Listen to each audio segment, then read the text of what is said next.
Friends, study hub में आपका स्वागत है। आज हम लोग क्विक रिवीजन क्लास लेक्चर 4 का रिवीजन करने वाले हैं। प्राचीन भारतीय इतिहास का ही है और ये डायग्राम के साथ रहता है। जब आप पहले दिन अब इस पेज पे आए होंगे तो बता दे रहा हूँ कम समय में बेहतर रिवीजन किया जाए 17वीं बीपीएससी के लिए। ठीक, तो आशा कर रहे हैं आप लोग का रिवीजन अच्छे से चल रहा होगा। और चलिए चालू करते हैं।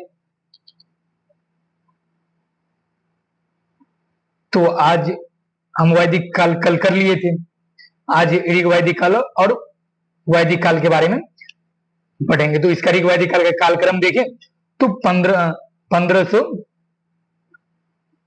1500 ईसा पूर्व से 1000 ईसा पूर्व है। ठीक, और इसका भौगोलिक विस्तार देखें तो आर्य मुख्य रूप से सिंधु क्षेत्र तक सीमित थे।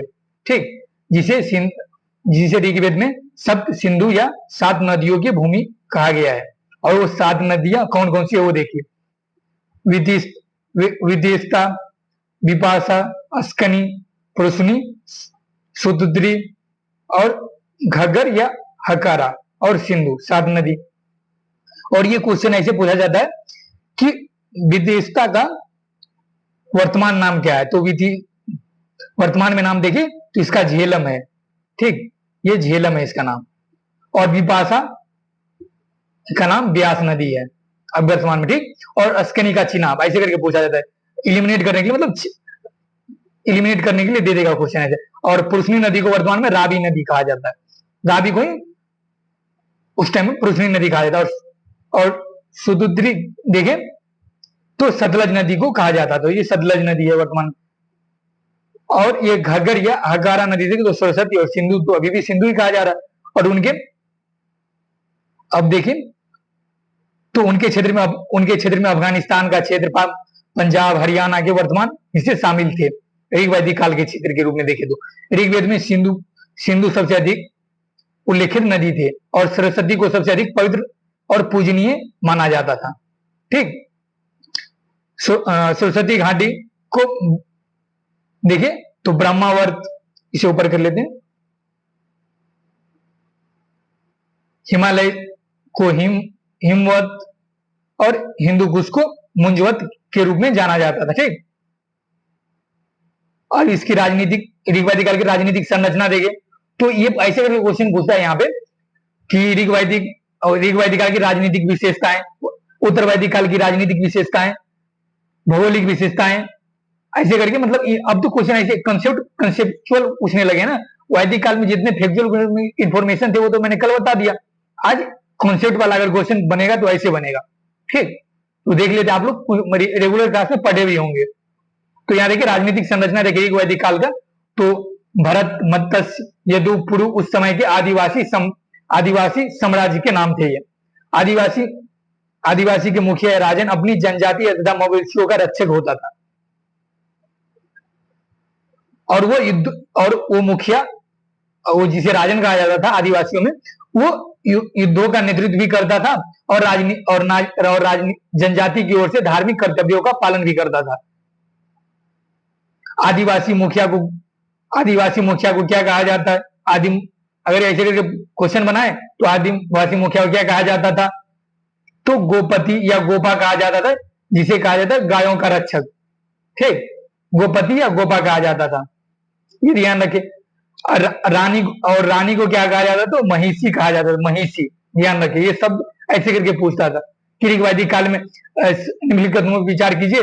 ऋग वैदिक काल के शब्दावली 3-4 दे देगा और इनमें से कौन से सही नहीं है, ऐसे करके क्वेश्चन देगा। तो भाई ये नहीं पता रहेगा तो आप फंस सकते हैं।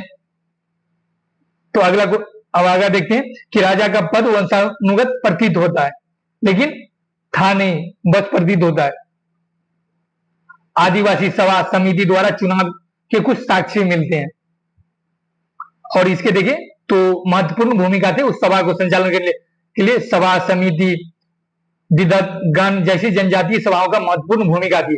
और महिलाएं सभा और विदत में भाग ले सकती थी, ये ध्यान रखें। क्योंकि ऋग वैदिक काल और उत्तर वैदिक काल की विशेषता का एलिमिनेट करने के लिए देते तो ये गलत हो सकता है क्वेश्चन, क्योंकि वहां महिलाओं की स्थिति में गिरावट आई थी उत्तर वैदिक काल में, लेकिन ऋग वैदिक काल में ठीक थी।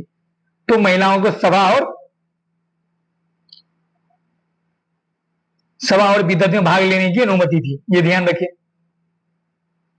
यानी सभा देखे तो बड़ों और कुलीनों की सब बड़ों और बुजुर्गों की उसमें भाग लेते थे उस सभा में, ठीक। तो बड़ों और कुलीनों की सभा थी ये। और विद्या देखे तो जनजाति की सभा थी। समिति देखे तो आम और साधारण लोगों की सभा थी। गण देखे तो एक कबीला, एक समूह, एक कबीला संगठन था गण के रूप में। तो ऐसे करके दे देगा। निम्नलिखित कथनों पर विचार कीजिए, सभा, विद्वत, समिति, गण, इनमें से कौन से सही नहीं है, और ये दे देगा, और ये इसका इसमें दे देगा ऊपर ही, और ऑप्शन देगा केवल 2 सही, केवल 3 सही, केवल 1 सही। तो ये अगर ये पता वहां रहेंगे तब तो सही करके आएंगे ना। तो इसीलिए क्वेश्चन ऐसे करके आप देखते होंगे, क्वेश्चन बनाएंगे घटना चेक से, तो आप क्वेश्चन देखे भी होंगे कैसे पूछा जाता है और पूछा गया है। अब और एक उस साल और वैदिक काल के शासन के बारे में देखें तो औपचारिक न्यायिक प्रणाली अनुपस्थित थे। औपचारिक न्यायिक प्रणाली अनुपस्थित थी। न्याय प्रशासन के लिए कोई विशिष्ट अधिकारी नियुक्त नहीं होता था और उत्तरवादी काल में होता था। तो ऐसे करके इलिमिनेट करने के लिए क्वेश्चन बनता है। देखिए चोरी विशेषकर गायों की उस टाइम में चोरी होती थी। गायों की मत देखिए उस टाइम की। सेंधमारी को रोकने के लिए जासूसों की सहायता ली जाती थी, ठीक। चोरी को रोकने के लिए जासूसों, गुप्तचरों की सहायता ली जाती थी। आधिकारिक उपाधियों या सीधे तौर पर क्षेत्रीय प्रशासन का संकेत तो नहीं मिलती है, लेकिन क्षेत्रीय रूप से कुछ कर्तव्य तय किए गए थे। तो कर्तव्य देखे और उपाधियां भी धारण किए गए थे। तो पुरोहित देखे तो आदिवासी प्रमुखों को प्रेरित करते थे, इसके कर्तव्य थे। पुरोहित के कर्तव्य थे कि आदिवासी प्रमुखों को प्रेरित करें। उसके मुखिया को गायों और दासों के रूप में उनको मिलने वाले पुरस्कार के बदले में पुरोहित आदिवासी को कार्यों की प्रशंसा करते थे, और ब्राह्मणों को गाय और दासों के रूप में पुरस्कार मिलते थे। सेनानी ये देखिए शस्त्र विद्या में कुशल थे, सेना के प्रमुख के रूप में कार्य करते थे। वर्जपति देखिए चारागाह के क्षेत्र को नियंत्रित करने वाले प्रभारी अधिकारी। इसके अलावा ये युद्ध में कुलूप या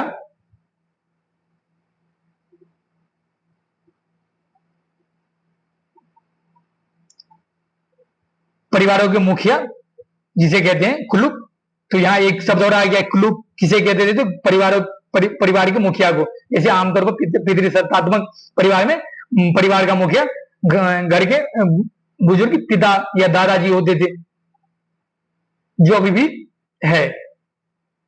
उतना देखने को नहीं मिलता लेकिन फिर भी अभी है। ग्रामीणों का नेतृत्व भी करते थे वर्जपति। और ग्रामणियों का देखे तो लड़ने वाली इकाइयों की नेता के रूप में जाना जाता है इसे। अब अगला देखते हैं सैन्य संरचना और संघर्ष के बारे में देखें तो राजा अस्थायी सेना नहीं रखता था, और वो जब युद्ध का संघर्ष तो कबीलाई लोग ही उसमें जुड़ जाते थे। आदिवासी लोग ही एकत्रित कर लेते थे। देखिए वही लिखा है, राजा अस्थायी सेना नहीं रखता था, युद्ध के दौरान एकत्रित आदिवासी इकाइयों पर ही निर्भर रहता था। सैन्य कार्य के रूप में वर्त, गण, ग्राम, सरदा नामक जनजातीय समूह द्वारा किए जाते थे। सैन्य कार्य किसके द्वारा किया जाए, तो अगर ऐसे क्वेश्चन पूछा जा सकता है कि सैन्य कार्य के रूप में जाने जाते हैं जनजातीय समूह वर्त, गण, ग्राम, सरधा, उपयुक्त में से सभी आंसर होगा, या इनमें से कौन सा सही नहीं है, और एक गलत दिया हुआ ऑप्शन। अब यहां देखें आर्य पूर्व आर्यों के साथ संघर्ष आंतरिक जनजातीय विवादों में लगे हुए थे, और परिणाम स्वरूप आर्य 5 जनजातियों या पंचजन में विभाजित हो गए। आर्य देखें तो पूर्व आर्य के साथ संघर्ष और आंतरिक जनजातीय विवादों में लगे रहे, जिसके परिणाम स्वरूप 5 जातियों में उसका विभाजन हो गया, ये करा, और ये पंचजन में विभाजित हुआ। यहां देखिए तो भरत, त्रिशु, वशिष्ठ ऋषि द्वारा समर्थित प्रमुख आर्य कुल के थे। भरत और त्रिशु वशिष्ठ ऋषि द्वारा देखे तो ये माने जा रहे हैं इसके द्वारा कि ये आर्य कुल के थे। सुदास के नेतृत्व में भरत ने, किसके नेतृत्व में, तो सुदास के नेतृत्व में भरत ने 10 राज, उस टाइम 10 राज युद्ध हुआ था। 10 शासकों आर्य एवं गैर नेताओं का मिश्रण था। 10 मतलब 5 आर्य और 5 अनार्य शासकों के संघ को पुरुषनी रावी नदी के तट पर हराया गया था, और वो भरत और पुरु मिलकर कुरु बन गए, और पांडव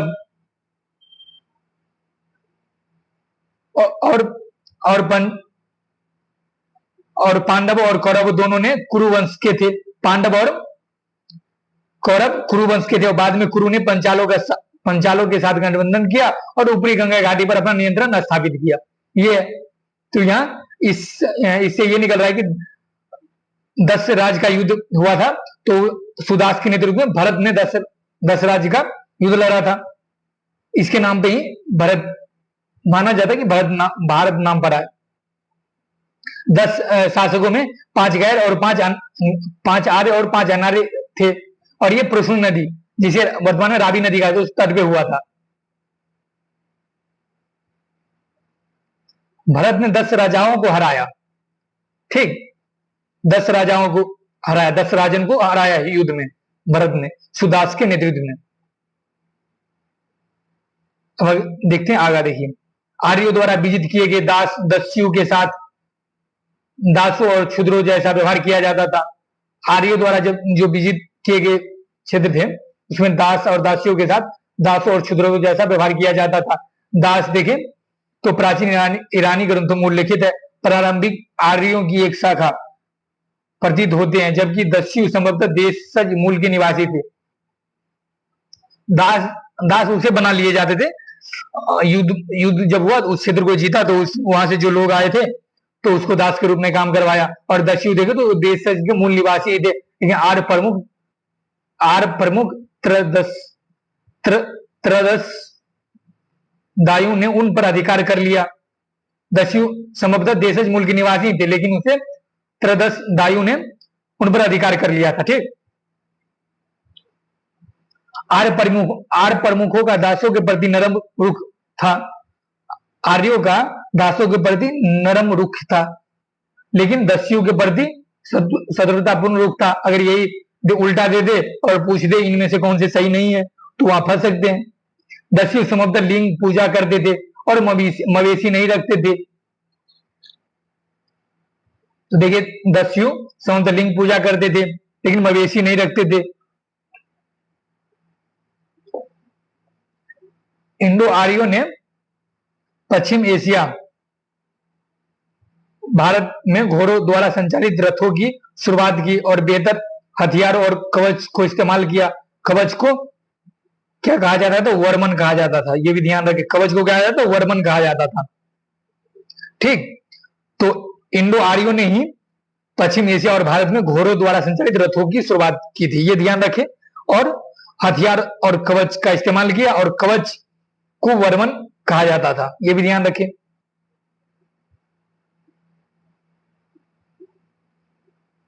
और यहां देखिए ऐसा माना जाता है कि भारतवर्ष का नाम भरत जनजाति के नाम पर ही रखा गया और यह शब्द पहले ऋग्वेद में आया था, जो ऊपर स्लाइड में बोले भी हम पहले।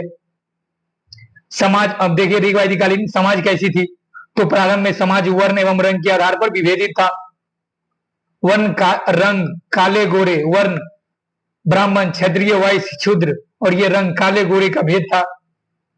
आर्य गोरी त्वचा वाले थे और गैर गहरा रंग और अलग भाषा बोलने वाले थे, मतलब बेसिकली काला, जिसका दूसरा नाम पेर्सियान दिया गया भाई।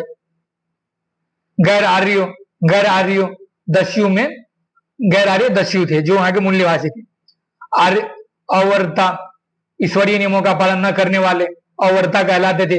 तो यहाँ पूछा जा सकता है ईश्वर नियमों का पालन न करने वाले क्या कहा जाते थे, और ऑप्शन दे दे तो अवर्ता कहलाते थे। और यज्ञ न करने वाले क्या कहलाते थे? अक्रतु कहलाते थे, ये ध्यान रखिए। यही सब तो पूछा जाएगा, फैक्चुअल पूछा जाएगा। तो समाज देखिए तो समतावादी था, जातीय भेदभाव नहीं था। अरे तेली सूरी ऐसे करके कोई भेदभाव नहीं था, जातीय भेदभाव। व्यवसाय जन्म से निर्धारित नहीं होते थे, व्यवसाय जन्म से निर्धारित नहीं होते थे बल्कि कर्म से निर्धारित होते थे। जैसे वो तेली घर में ही क्यों नहीं पैदा हुआ है, उसका काम था तेल पेरना, नहीं, बस जन्म के आधार पर निर्धारित नहीं था, वो वर्ण के आधार, वो कर्म के आधार पर आधारित था। वो पढ़ लिख के अगर पुरोहित बन गया तो पुरोहित वाला काम करेगा, अब पढ़ लिख के कोई व्यापार करने लगा तो व्यापारी वाला काम करेगा, ठीक। वर्ण व्यवस्था ऋग्वैदिक युग में ऋग वैदिक युग में देखें तो अंत अंत के प्रचलन में आ गई थी, और क्योंकि इसका उल्लेख केवल पुरुष सूक्त में ऋग्वेद के 10वें में मंडल में मिलता है, तो वर्ण व्यवस्था का उल्लेख कहां मिलता है? तो ऋग्वेद के 10वें मंडल में। कौन से सूक्त में? तो पुरुष सूक्त में, ये याद रखिए।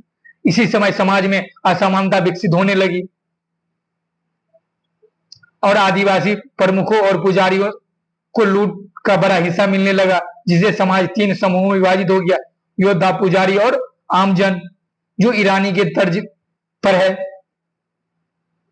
ठीक, जब ये वर्ण, जब भी भेदभाव नीति आई, जब भी असमानता फैलेगी, मतलब जब ये मतलब धन का बहिर्गमन होगा, मतलब मेरे पास ज्यादा इनकम होने लगा तो मैं अपने उच्च कास्ट कमाने लगा, कहीं से हम लूट के लाए, ज्यादा धन हो गया तो मैंने अपना उच्च पद भी कर लिया, लेकिन वो जो मतलब कोई और व्यक्ति है उसके पास उतना नहीं है, तो वो अपने आप को निम्न समझने लगा। तो ऐसे करके और पूजा और लूट का योद्धा युद्ध करके लाते थे, वो लूट का सामान उसमें पुजारी को तो मिलने लगा, पुजारी को भी मिल रहा था दान पुरस्कार, लूट का माल पुजारी को मिला, तो पुजारी उसका वाहवाही करते थे, और पुजारी का बात तो आम जनता मानते थे कि पुरोहित के रूप में ब्राह्मण है, मतलब इसका बात मानते थे उस टाइम। तो मतलब वो योद्धा के वाहवाही में पुजारी करते थे, तो पुजारी के इससे लूट का माल भी मिलता था, लेकिन आमजन को क्या? आमजन को कुछ नहीं मिलता, इसीलिए 3 भागों में विभक्त हो गया, जब ये असमानता फैली तभी।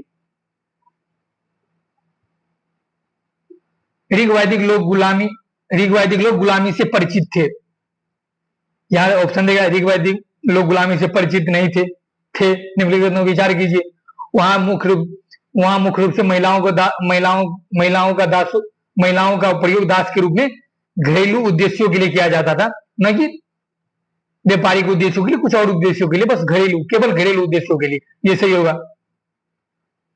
न कि कृषि कार्यों के लिए दिया गया, न कि कृषि कार्यों के लिए। ठीक, अब ऋग्वैदिक काल धर्म के बारे में देखें तो ऋग्वैदिक आर्य मुख्य रूप से यज्ञों के माध्यम से पृथ्वी, अग्नि, वायु, वर्षा और ग्रह जैसी प्राकृतिक शक्तियों की पूजा करते थे, प्रकृति पूजा करते थे, ये मतलब इसका हुआ।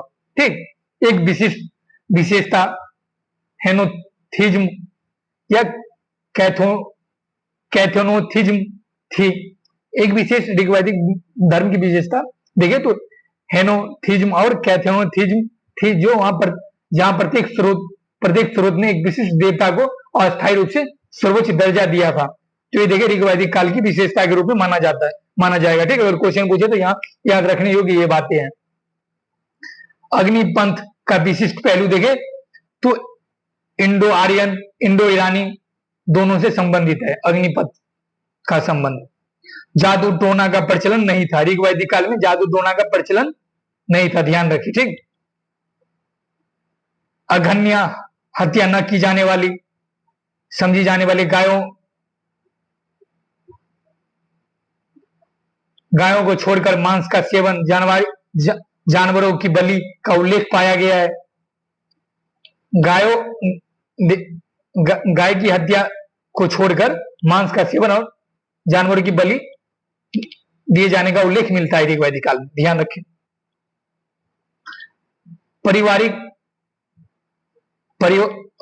पारिवारिक संरचना देखिए ऋग्वैदिक काल की, तो सामाजिक संरचना भाईचारे पर आधारित थी। समाज की प्राथमिक इकाई कुल थी। माता, पिता, पुत्र, दास और अन्य, जिसका नेतृत्व कुलुप घर के मुखिया करते थे। कुलुप मुखिया, घर के मुखिया को कुलुप कहा जाता था, ये ध्यान रखें। समाज की मूल इकाई क्या थी? तो परिवार, घर, गिरी, जिसका मुखिया गिरिपति होता था, उसकी पत्नी सपत्नी कहलाती थी। समग्र संयुक्त एवं पितृसत्तात्मक परिवार था ऋग्वैदिक काल में। ठीक, तो एकल परिवार था, मातृसत्तात्मक था ऋग्वैदिक काल में, ये दोनों नहीं था, ये ध्यान रखें। कई परिवारों ने एक विष या कबीला बनाया, एकाधिक विष ने एक जन का गठन किया। सबसे बड़ी सामाजिक इकाई का प्रतिनिधित्व करता था। जन और विष शब्द का प्रयोग सबसे पहले कहा गया तो ऋग्वेद में किया गया है। ठीक, ध्यान रखें। लेकिन ऋग्वैदिक ग्रंथ में जनपद का कहीं उल्लेख नहीं मिलता। ऋग्वैदिक काल में जनपद का उल्लेख नहीं मिलता, बल्कि जन और विष का उल्लेख मिलता भी है। विष को लड़ाई के लिए ग्राम या छोटी जनजाति इकाइयों में विभाजित किया गया था। ग्राम आपस में झगड़ते थे तो ग्राम संग्राम या युद्ध का कारण बनता था। विवाह मुख्यतः एक पत्नी प्रथा पर आधारित थी, लेकिन बहु विवाह और बहुपत्नी प्रथा देखने को मिलती थी। तो वैसे मुख्यतः एकल पत्नी व्यवस्था थी, मतलब एक ही के साथ शादी कर सकते हैं, लेकिन बहु विवाह और बहुपति प्रथा देखने को मिलती थी। उस टाइम ये था ना कि खाने की प्रॉब्लम थी, तो जिसके पास अब बाहर खाने का मतलब भंडार था, मतलब धनी व्यक्ति जिसे कहते, तो वो 3-4 शादियां कर ही लेता था उस टाइम में। ऋग्वेद में बेटियों के लिए कोई अच्छा व्यक्त नहीं की गई है, कोई अच्छा मंतव्य नहीं दिया गया है।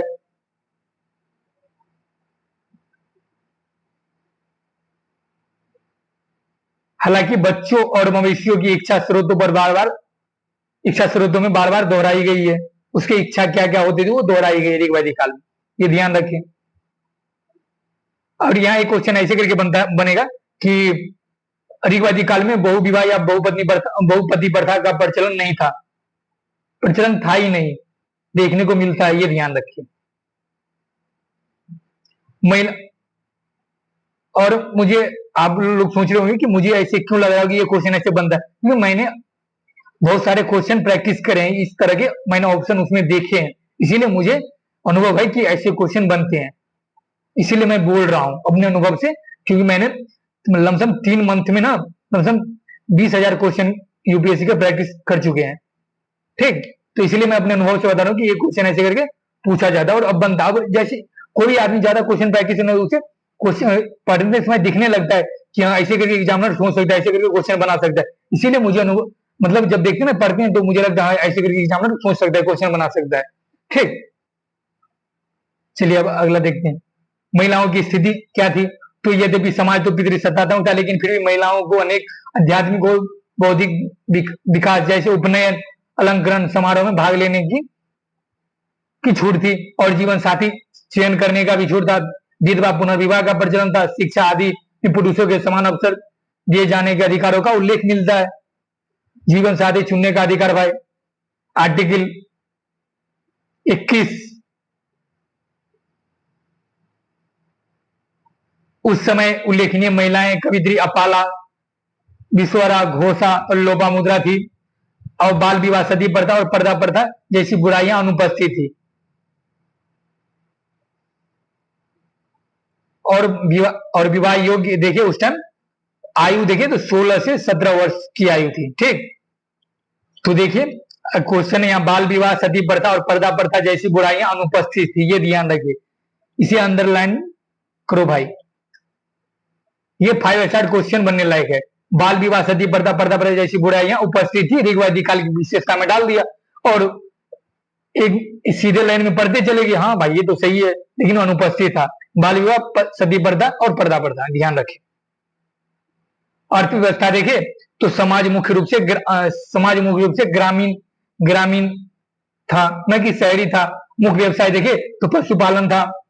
संपत्ति का अनुमान देखे तो गायों की संख्या से लगाया जाता है। यद्यपि व्यापार और वाणिज्य सीमित थे, परंतु वस्तु विनिमय प्रणाली प्रचलित थी। वस्तु विनिमय प्रणाली आप जानते होंगे, मुद्रा का लेन देन, मतलब हम आपको गेहूं दे रहे हैं, इसके बदले मुझे चावल उतना दे दीजिए, ऐसे करके। मैं आपको प्याज दे रहा हूं, उसके बदले मुझे दूध लेना आपसे, तो मुझे उतना दूध दे दीजिए, इसे वस्तु विनिमय प्रणाली कहा जाता है, जिसमें गाय एक प्रमुख वस्तु विनिमय प्रणाली में एक वस्तु के रूप में गाय को प्रयोग किया जाता था। आग बुझाने की तकनीक, लकड़ी के हल का उपयोग किया जाता था। तो यहां देखिए आग बुझाने वाली तकनीक को लंगला कहते थे और लकड़ी के हल को सूड़ा कहते थे, ये याद रखिए। लंगला आदिम कृषि का प्रचलन था। आग बुझाने की तकनीक और लकड़ी के हल के प्रयोग का उपयोग करके आदिम कृषि का प्रचलन था इस टाइम। और सीता शब्द का अर्थ जुताई द्वारा बनाई गई नाली था, ठीक। जुताई, हल से जोते हुए क्षेत्र को सीता के रूप में बताया गया। और ये देखिए तो जौ और गेहूं के खेती करने का साक्ष्य मिलता है ऋग वैदिक काल में, जौ और गेहूं। सिंचाई के लिए पानी संभवतः चरखी का उपयोग करके मवेशियों द्वारा संचालित जल लिफ्टों और रहटों द्वारा कुओं से खींचा जाता था। बढ़ईगिरी, बुनाई और रथ निर्माण जैसे विभिन्न व्यवसायों में लगे शिल्पकार रथ दौड़ की लोकप्रियता के कारण विशेष प्रतिष्ठा रखते थे। ठीक, सीढ़ी और सूत का उल्लेख भी किया गया है, कताई का, जो कताई के संकेत देता है। ऋग वैदिक ग्रंथों में महिलाओं और बढ़इयों का उल्लेख भी मिलता है, और बढ़इयों को उस टाइम में तक्षण कहा जाता है। ये भी ध्यान रखिए, तक्षण किससे समझ रहे, बढ़इयों से। कराधान और विनिमय प्रणाली देखिए अर्थव्यवस्था में, तो अर्थव्यवस्था लोगों और लोग जिसे विष कहते थे, और युद्ध में प्राप्त धन के स्वैच्छिक या अनिवार्य योगदान पर निर्भर थी।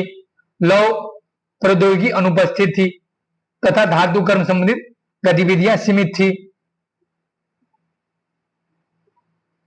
अयस नामक धातु तांबा या कांस ज्ञात थी, तो तांबा और कांस ऋग वैदिक काल के लोग परिचित थे, जिसे अयस नाम दिया गया है। करमारा, लोहारा का उल्लेख ऋग वैदिक काल में मिलता है। ऋग्वेद में सोने के लिए सबसे पुराने संस्कृत शब्द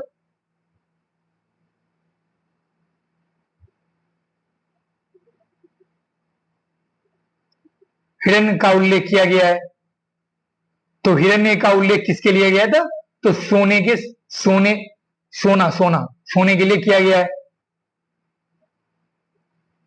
उत्तर वैदिक काल, चलिए उत्तर वैदिक काल हम लोग कल रिवीजन करते हैं। आज ऋग वैदिक काल का हो गया रिवीजन, कल उत्तर वैदिक काल करेंगे, और उसके बाद परसों से बौद्ध जैन वो सारे डायग्राम के माध्यम से ले जाएंगे, क्योंकि 17 नवंबर को एग्जाम है। इससे पहले मुझे बीपीएससी प्रीलिम्स के लिए जितने भी टॉपिक है ना, सारे कवर करके रिवीजन करवाना है आप लोगों को। ठीक, तो रिवीजन भी हो जाएगा 17 नवंबर से पहले, 2 मंथ में आराम से कर लेंगे, 60 दिन में आराम से हो जाएगा। ठीक, तो चलिए, आशा करते हैं अच्छा लगा होगा। धन्यवाद, और अच्छा लग रहा है तो चैनल को सब्सक्राइब करिए और अपने दोस्तों को शेयर करिए। ठीक, चलिए, धन्यवाद।